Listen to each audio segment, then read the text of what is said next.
के सह प्रायोजक है स्विगी। साईं प्रणाम, सिटी वन में आपका स्वागत है। आप देख रहे हैं दिन भर। आगे बढ़ने से पहले वैश्विक महामारी कोरोना संक्रमण से बचने के लिए सिटी वन परिवार की तरफ से दर्शकों से अपील, सोशल डिस्टेंसिंग का पालन करें, घरों में रहें और सुरक्षित रहें। अब एक नजर सुर्खियों पर। गोरखपुर के 5 उद्यमियों को 45 लाख ऑनलाइन मिला लोन। ऑनलाइन 2002 करोड़ का लोन देकर सीएम योगी ने की रोजगार संगम ऑनलाइन मेला की व्यापक शुरुआत। रोटरी क्लब के सदस्यों ने कोरोना वायरस की मदद के लिए जिलाधिकारी को 150 पीपीई किट, 2000 मास्क और 150 फेस मास्क सौंपा। सिटी मजिस्ट्रेट व CO cantt Shastri Chowk, Baldev plaza व गोलघर की दुकानों का किया औचक निरीक्षण। दुकानदारों से सोशल डिस्टेंसिंग बनाए रखने की अपील। अन्य प्रदेशों से श्रमिक स्पेशल ट्रेनों के माध्यम से सैकड़ों की संख्या में रेलवे स्टेशन पहुंचे श्रमिक। मौजूद अधिकारियों ने स्वास्थ्य परीक्षण करा, लंच पैकेट वितरित कर उन्हें उनके गंतव्य के लिए किया रवाना। अपर आयुक्त मनरेगा ने वीडियो कॉन्फ्रेंसिंग कर संबंधित अधिकारियों से कहा, मनरेगा मजदूरों की उपस्थिति और भुगतान मोबाइल ऐप के जरिए कराया जाए। एटीएम कार्ड बदलकर ठगी करने वाले अंतर जनपदीय 5 ठगों को पुलिस ने किया गिरफ्तार। सड़कों पर बेतरतीब खड़ी गाड़ियों का नखास चौकी इंचार्ज ने किया चालान। 17 मई को सैयद सालार मसूद गाजी उर्फ बाले मियां का होना है मुख्य मेला। लॉकडाउन की वजह से मजार पर लगा ताला। 48 घंटे के अंदर राम लौटन निषाद के हथियारों को खजनी पुलिस ने किया गिरफ्तार। पौड़ी राम के राजस्व ग्राम कटिया में पूरे गांव को डीपीआरओ के नेतृत्व में कराया गया सैनिटाइज। और महाराणा प्रताप के खिलाफ सोशल मीडिया पर अभद्र टिप्पणी के विरोध में अखिल भारतीय क्षत्रिय महासभा ने एसएससी को सौंपा ज्ञापन, की गिरफ्तारी की मांग। लखनऊ से मुख्यमंत्री योगी आदित्यनाथ ने गोरखपुर एनआईसी वीडियोकॉम शॉपिंग हॉल में ज्वाइंट कमिश्नर उद्योग आशुतोष त्रिपाठी, डिप्टी कमिश्नर राजकुमार, जिला उद्योग अधिकारी Ramadhar, chamber of industries Praveen Modi की उपस्थिति में 5 लाभार्थियों को मुख्यमंत्री ने ऑनलाइन 45 लाख रुपए लोन ट्रांसफर किया। एमएसएमई सेक्टर को मजबूत करने की तैयारी। केंद्र से आर्थिक पैकेज ऐलान के तत्काल बाद लॉकडाउन अवधि में इतनी बड़ी धनराशि का लोन देने वाला यूपी पहला राज्य बना। एक क्लिक पर ऑनलाइन 2002 करोड़ का लोन देकर सीएम योगी ने रोजगार संगम ऑनलाइन मेले की व्यापक शुरुआत की। एक टेबल पर उद्यमियों और बैंकर्स को बिठाकर 56,754 उद्यमियों को एक क्लिक पर 2002 करोड़ का लोन पूरे प्रदेश में ऑनलाइन ट्रांसफर किया गया।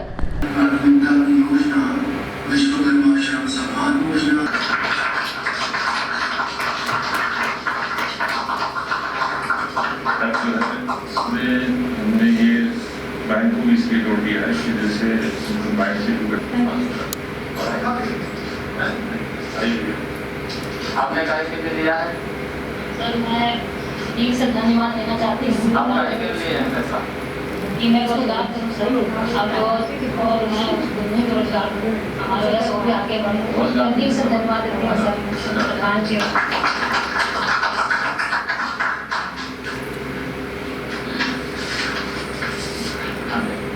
आप किस कार्य के लिए रहे हैं?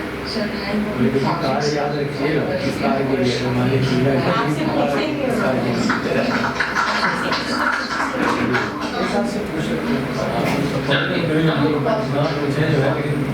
आप काहे के लिए ले रहे हैं?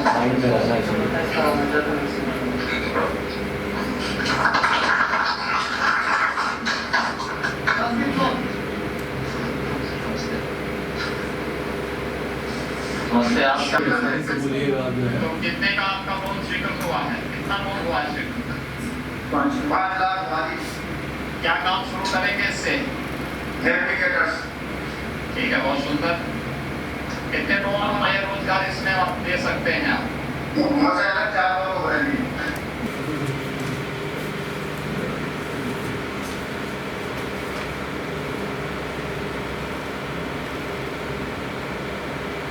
इस कठिन परिस्थिति की गंभीरता को ध्यान में रखते हुए प्रदेश में सूक्ष्म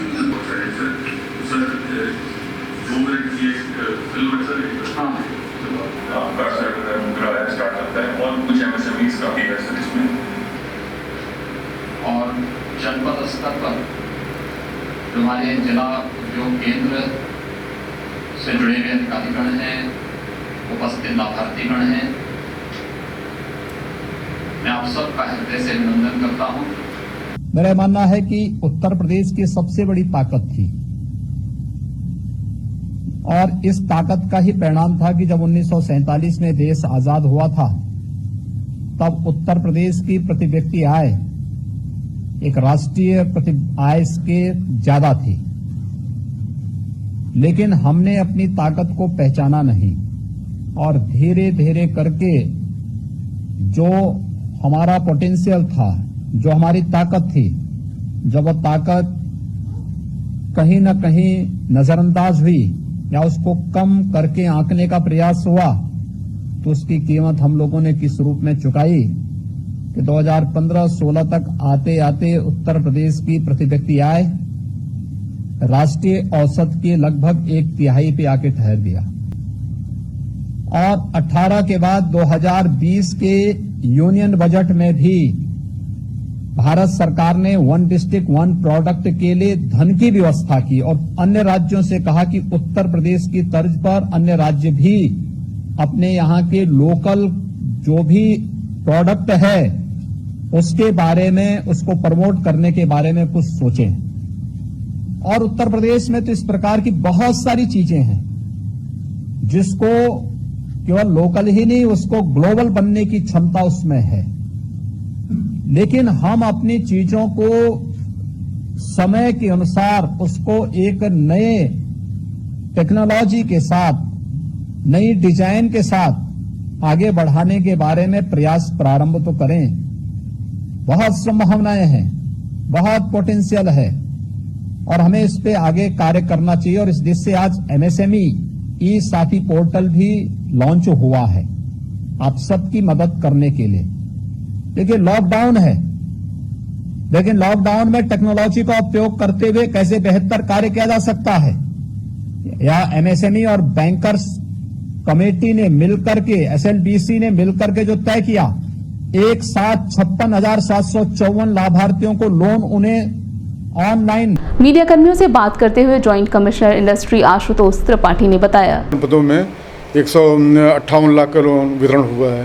विभिन्न योजनाओं में, मुख्यमंत्री में, पीएमजीपे में, ओडीओपी में, विशेषतः मुद्रा में, इन जो 4 योजनाएं जो मुख्य रूप से प्रचलित हैं उसमें 160 लाख लोन वितरण है। सर कितने बैंक शामिल हैं? बैंक तो मुख्य रूप से एसबीआई है, पीएनबी है, कैनरा बैंक है, बैंक ऑफ बड़ौदा है, इन बैंकों ने विशेष सहयोग दिया है। गोरखपुर जनपद में आज कितने लोगों को दिया गया है? गोरखपुर जनपद में 5 लोगों को आज ऋण वितरण किया गया है। समाज सेवा के कार्यों में अग्रणी संस्था रोटरी क्लब ने कोविड-19 में कार्य कर रहे कोरोना योद्धाओं की मदद के लिए जिलाधिकारी के विजेंद्र पांडेयन को लगभग 150 पीपीई किट, 2000 मास्क और 150 फेस मास्क को क्लब के सदस्यों ने सौंपा। सर आप यहाँ डॉक्टर पकड़ लीजिए। अरे डॉक्टर पकड़ लीजिए।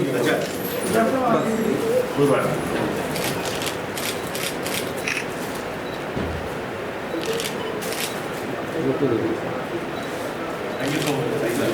आप लोग का सामान अभी लीजिएगा सर ये सामान कैसे जाएगा सर? जीप में अभी ले रहे हैं। अच्छा थैंक यू सो मच। काफ़ी बहुत लोग का लाइफ सेव हुआ है। ये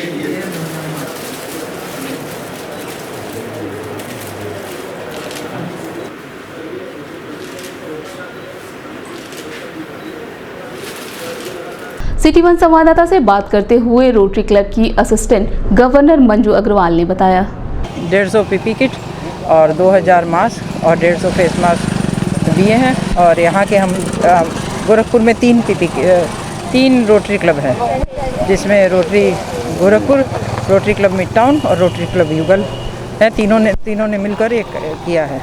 और ये हम लोगों ने पीपी प्राइम मिनिस्टर फंड में 55 लाख हमारे 3120 हमारा डिस्ट्रिक्ट है उसमें दिया, और 100 करोड़ का जो पीएम फंड में हमारे जो इंटरनेशनल प्रेसिडेंट है उन्होंने रोटरी की तरफ से दिया है। और ये 3120 हमारा 82 क्लब है पूरे डिस्ट्रिक्ट में, जिनके साथ कंट्रीब्यूट से ये 55 लाख रुपए इकट्ठा हुआ है। लॉकडाउन के तीसरे चरण में कुछ दुकानदारों को छूट देने के साथ ही उनका जिला प्रशासन द्वारा ई पास जारी किया गया है। जिला प्रशासन द्वारा निर्धारित समय के अनुसार दुकानों को खोलना और बंद करना, साथ ही दुकानों पर वायरस से बचाव के संबंध में सुरक्षा उपकरण रखना सहित अन्य विषयों को ध्यान में रखते हुए सिटी मजिस्ट्रेट अभिनव रंजन श्रीवास्तव व सीओ कैंप सुमित शुक्ला द्वारा शास्त्री चौक, बलदेव प्लाजा व गोल घर की दुकानों का औचक निरीक्षण किया गया। निरीक्षण के दौरान दुकानदारों के ई पास को भी चेक किया गया और अपील की गई कि लॉकडाउन और सोशल डिस्टेंसिंग का पालन करते हुए दुकानों को खोला व बंद किया जाए।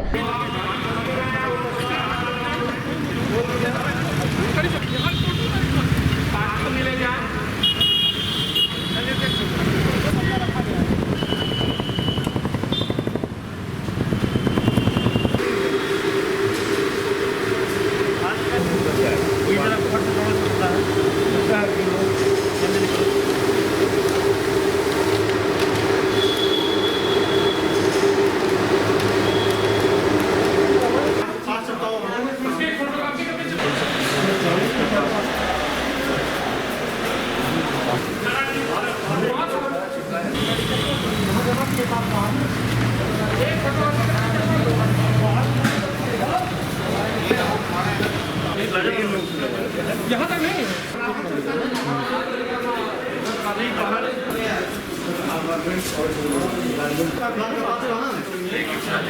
ताकि वहाँ सैनिटाइजेशन भी हो जाए। इसी तरह से कैंट का क्षेत्र एक दिन खुले जैसे सोमवार को बने यह बन जाए, फिर दूसरे जगह का खुले।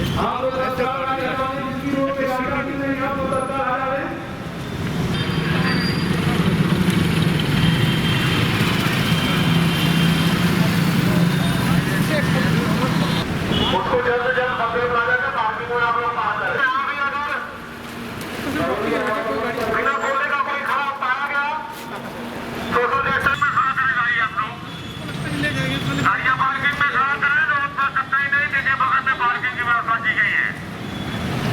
सिटी वन संवाददाता से बात करते हुए सिटी मजिस्ट्रेट अभिनव रंजन श्रीवास्तव ने बताया, दुकानों के लिए डायरेक्शन जारी हुए हैं कि जिन दुकानों को खोला जाना है जिला प्रशासन का जिनको अनुमति दी गई है और जो समय जिस समय के बीच में उनको अनुमति दी गई है तो उसका आज स्थलीय निरीक्षण करके परीक्षण किया गया है कि उसके अलावा क्या अन्य दुकानें खुली हैं कि वही दुकानें खुली हैं और जो दुकानें खुली हैं उनके पास पास सक्षम स्तर से जारी पास है कि नहीं है। तो इसके लिए जटेपुर साइड की पूरी दुकानों का, बेतिया हत्ता साइड की दुकानों का, इसके अलावा बलदेव प्लाजा का और भलोटिया मार्केट का निरीक्षण किया गया। तो दुकानों में सभी दुकानों के पास को चेक किया गया कि वो सक्षम स्तर से जारी पास हैं कि नहीं है। इसके अलावा सोशल डिस्टेंसिंग के नॉर्म्स का भी पालन किया जा रहा है कि नहीं, इसका भी चेक किया गया। तो यह ड्राइव अब रोज़ चलती रहेगी और यह इंश्योर करना इसमें हमारा प्रमुख उद्देश्य है कि किसी भी तरह से कोई भी अवैध रूप से दुकान ना खोले जिसके पास ई पास है और जो नियत समय है 11 बजे से 5 बजे का, उसी के बीच में दुकान खोले। तो ये इसके लिए हमारी ड्राइव रोज़ चलती रहेगी और ज्वाइंट टीम पुलिस और प्रशासन की इसकी जांच करेगी। इसके अलावा कोई भी आदमी, हर चेक पोस्ट पर चेकिंग की जा रही है कि कोई भी आदमी अनावश्यक रूप से बाहर ना निकले। जिसको कोई आवश्यक, बहुत अति आवश्यक काम है, इसके अलावा जिसके पास पास है वही बाहर निकले। तो इन सभी चेकिंग की जा रही है। अगर फिर भी लोग नहीं मानते हैं और अनावश्यक रूप से बाहर निकलते हैं या कोई दुकान जो है वो बिना परमिशन की खोली जाती है तो उसके खिलाफ कार्रवाई की जाएगी। लॉकडाउन के तीसरे चरण में अन्य प्रदेशों से आने वाले श्रमिकों की संख्या लगातार बढ़ रही है। इसी क्रम में गोरखपुर रेलवे स्टेशन पर 11 श्रमिक ट्रेनें आनी हैं, जिसमें से 4 ट्रेनें रेलवे स्टेशन पर पहुंच चुकी हैं। सभी यात्रियों का थर्मल स्कैनिंग कर लंच पैकेट वितरित कर बसों के माध्यम से उनके गंतव्य तक पहुंचाने की व्यवस्था की गई है। इस दौरान एडीएम सिटी आर.के. श्रीवास्तव के नेतृत्व में जिला रेलवे व स्वास्थ्य विभाग लगातार श्रमिकों को सुरक्षित अवस्था में व सकुशल उनके गंतव्य तक पहुंचाने का कार्य कर रहा है।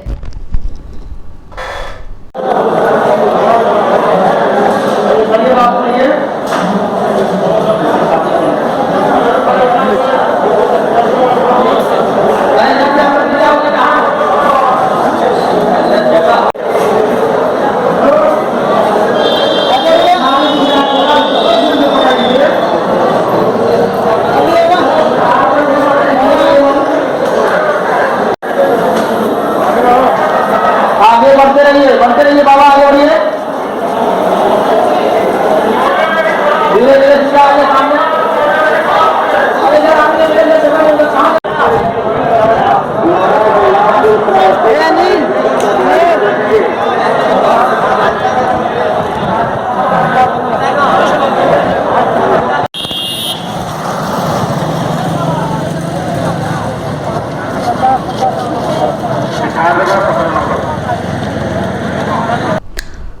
मीडिया कर्मियों से बात करते हुए एडीएम सिटी आर.के. श्रीवास्तव ने बताया। तो रेलवे स्टेशन पे आज ये चौथी ट्रेन आई है। ये बड़ोदरा से आई है। लगभग 1200 से 1300 के बीच में यात्री इस ट्रेन में सफ़र करके आए हैं। सोशल डिस्टेंसिंग के हिसाब से बैठे हुए थे और स्टेशन पर भी गोले बनाए गए हैं जिसमें वो सोशल डिस्टेंस मेंटेन करते हुए स्कैनर की टेबल तक जाते हैं। वहाँ स्कैनिंग होती है।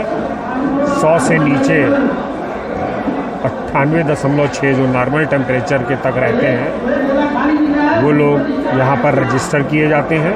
नाम, पता, पिता का नाम, मोबाइल नंबर, आधार कार्ड नंबर, कहाँ से आए हैं, कहाँ जाना है और वो गुजरात स्टेट में क्या कार्य करते थे, किसमें उसे दक्षता प्राप्त है, ये सब इंफॉर्मेशन लेने के बाद उनको सोशल डिस्टेंसिंग के माध्यम से ही फूड पैकेट, वाटर बॉटल या वाटर पाउच उपलब्ध कराया जाता है।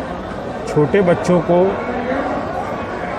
चिप्स हैं, बिस्किट्स हैं, वो भी पैकेट्स उपलब्ध कराए जाते हैं।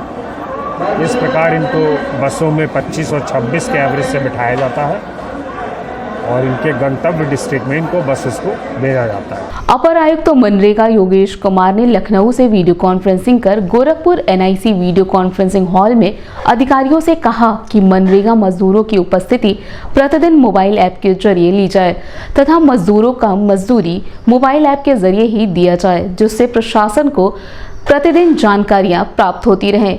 किस ग्राम सभा में कहां कितने मजदूर कार्य कर रहे हैं और कितने मजदूरों को मजदूरी दी गई है, कितने मजदूरों की मजदूरी बकाया है, इसकी जानकारी शासन को प्राप्त होती रहे।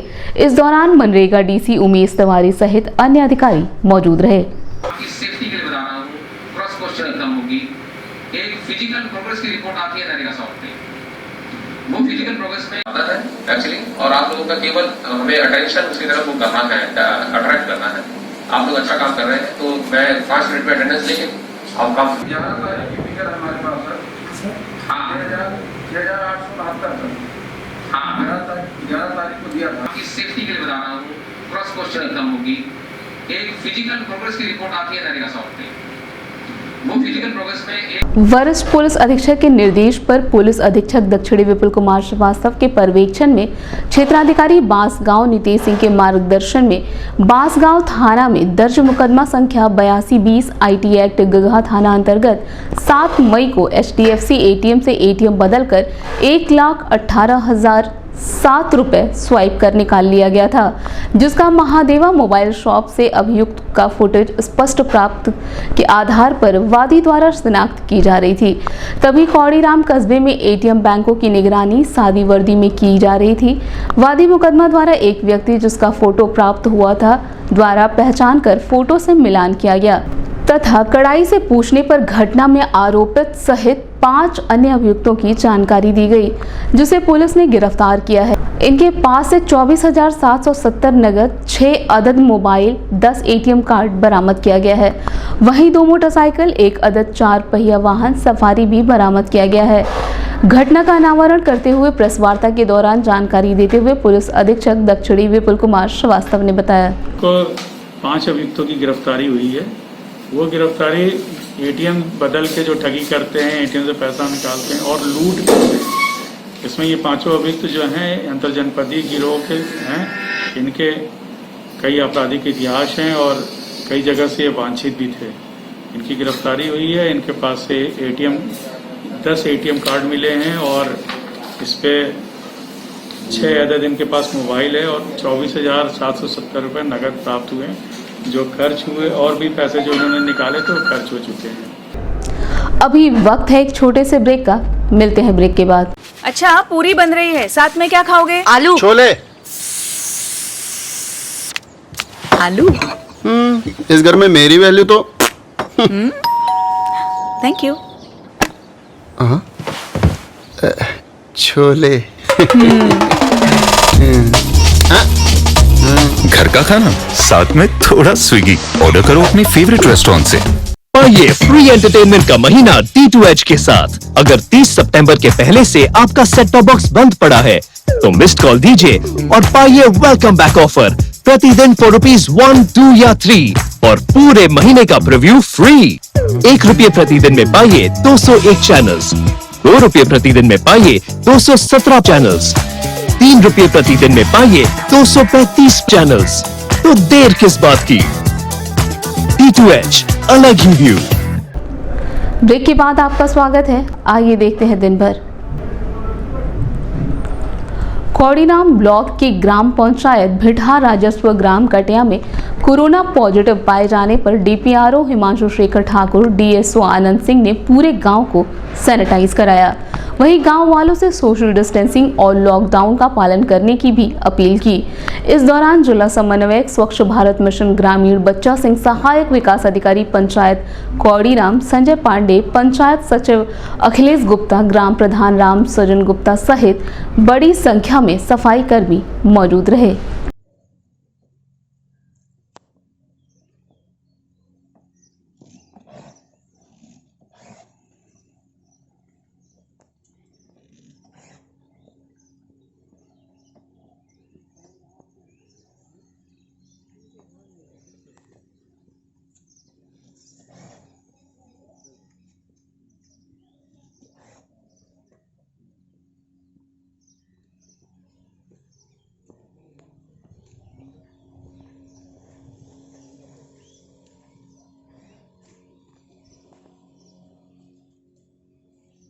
खजनी थाना अंतर्गत ईद से प्रहार व गला रेत कर गुरौली बुजुर्ग गीडा थाना निवासी रामलोचन निषाद की बीते 11 मई को हत्या कर दी गई थी।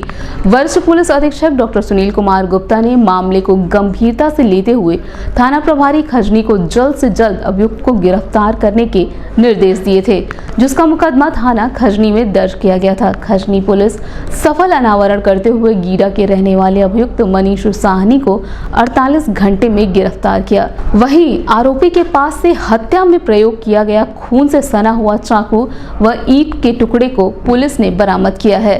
पुलिस अधीक्षक दक्षिणी विपुल कुमार श्रीवास्तव व क्षेत्राधिकारी खजनी योगेंद्र कृष्ण नारायण ने पुलिस ऑफिस कार्यालय में प्रेस वार्ता कर बताया। 11 तारीख को एक हत्या हुई थी खजनी में, छपिया गांव में उसकी एक डेड बॉडी मिली थी जो कि लौटन निषाद का था। उसके आधार पे फिर थानाध्यक्ष जो खजनी है उनकी टीम ने उस पर कोशिश किया और उन लोगों ने पता किया, चूँकि अज्ञात मामला था तो उन्होंने पता किया कि मनीष साहनी एक है। मनीष साहनी पे इसके कुछ वाद विवाद हुआ था, मीट खाने पे गाली गलौज इत्यादि हुआ था, जिससे वो अपने मन में बैठा लिया था और उसी के लिए उसने उनकी हत्या की थी। उसका कोई आपराधिक इतिहास नहीं है, ये केवल एक एट ए टाइम एक बात हुई और उस बात को मन में बैठा लिया जिससे उसने हत्या किया। हत्या करने के वाले दिन वो रात में 2 बजे गया वहाँ पे और एक ईंट का टुकड़ा जो कि मिला भी था, ईंट के टुकड़े से उसने सिर पे प्रहार किया था। फिर एक जो सब्जी काटने वाली चाकू होती है उससे चाकू से उसने उसका गर्दन काट दिया था, जिससे कि उसके बचने की कोई संभावना न रहे। जिला प्रशासन के निर्देश पर रोजमर्रा की जरूरी सामानों की दुकानों को ही ई पास के जरिए खोलने की अनुमति दी गई है। वहीं दुकानदारों को निर्देशित किया गया है कि वह दुकान पर भीड़ न लगाएं, सोशल डिस्टेंसिंग का पालन करें और सुरक्षा उपकरण अपने दुकानों पर रखें। लेकिन कुछ दुकानदार इन नियमों का पालन नहीं कर रहे हैं और दुकानों पर भीड़ इकट्ठा कर दुकानों के सामने बेतरतीब तरीके से गाड़ियों को खड़ी करवा रहे हैं। ऐसे में कोतवाली थाना क्षेत्र के नखास चौकी इंचार्ज प्रदीप सिंह ने सड़कों पर बेतरतीब खड़ी गाड़ियों का चालान करते हुए दुकानदारों को सख्त हिदायत दी कि यदि इन दुकानों पर भीड़ इकट्ठा हुई तो वह सख्त कार्रवाई करेंगे।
सालार मसूद गाजी उर्फ बाली मियाँ का मुख्य मेला आगामी 17 मई के दिन रविवार को होना है। हर साल हजारों की संख्या में अकीदतमंद यहाँ पर आते हैं। मेले की तैयारी महीने भर पहले ही शुरू हो जाती है, लेकिन आज यहाँ पूरी तरह से सन्नाटा पसरा हुआ है। कारण वैश्विक महामारी कोरोना वायरस। लॉकडाउन होने की वजह से सड़कें सुनसान हैं। मजार पर ताला लगा हुआ है। वजह सिर्फ यह है कि सामाजिक दूरी बनी रहे और नागरिकों की सुरक्षा हो सके।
इस संबंध में मीडिया कर्मियों से बात करते हुए राजिया हाशमी ने बताया, 15 मार्च से शुरू होता है।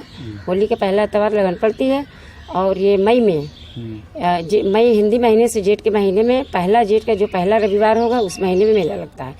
मई हो या जून हो, जिस जेठ का महीना जिस पहला इतवार होगा रविवार उसी महीने में मेला लगेगा सरकार का। ये मेला इस बार 17 तारीख को लगने वाला है। इस तरह 17 तारीख को डेट थी मेले की, लेकिन लॉकडाउन की वजह से मेला नहीं हुआ। यहाँ पर किस तरह से ये मनाया जाता है ये मेला? यहाँ पे 1000 कुछ बरस से शेख सलार मशहूर गाजी रहमतुल्लाह अलैह के मेला यहाँ लगता है। बरसी मेला सालिना। इसमें कोढ़ी और बाजिन की बाज खुलती है, कोढ़ी को काया मिलती है, अंधे को नैना मिलती है और जो श्रद्धालुगढ़ लाखों की 50,000 की लाखों 2 लाख की तादाद में आते हैं, वो लोग पूजा पाठ चादर वगैरह मुर्गी मुर्गा वगैरह चढ़ाते हैं। सोना मुर्गी मुर्गा और सिरनी खुरमा बतासा लड्डू जो चढ़ाते हैं, पूजा स्थल करते हैं और मुस्लिम लोग हिंदू लोग सिख ईसाई आपस में भाई भाई मिलके मेले को संपन्न करते हैं। खोराबार थाना अंतर्गत साहू कोल उर्फ मिर्जापुर बाजार निवासी मनोरंजन यादव द्वारा सोशल मीडिया फेसबुक पर क्षत्रिय शिरोमणि महाराणा प्रताप के ऊपर आपत्तिजनक टिप्पणी पोस्ट पर क्षत्रिय समाज ने विरोध दर्ज कराते हुए अखिल भारतीय क्षत्रिय महासभा महानगर अध्यक्ष ज्ञानेंद्र प्रताप सिंह के नेतृत्व में दर्जनों कार्यकर्ताओं ने वरिष्ठ पुलिस अधीक्षक को ज्ञापन सौंपकर मांग किया मनोरंजन यादव के ऊपर मुकदमा दर्ज कर अविलंब गिरफ्तारी किया जाए, नहीं तो अखिल भारतीय क्षत्रिय महासभा उग्र प्रदर्शन करने को बाध्य होगा।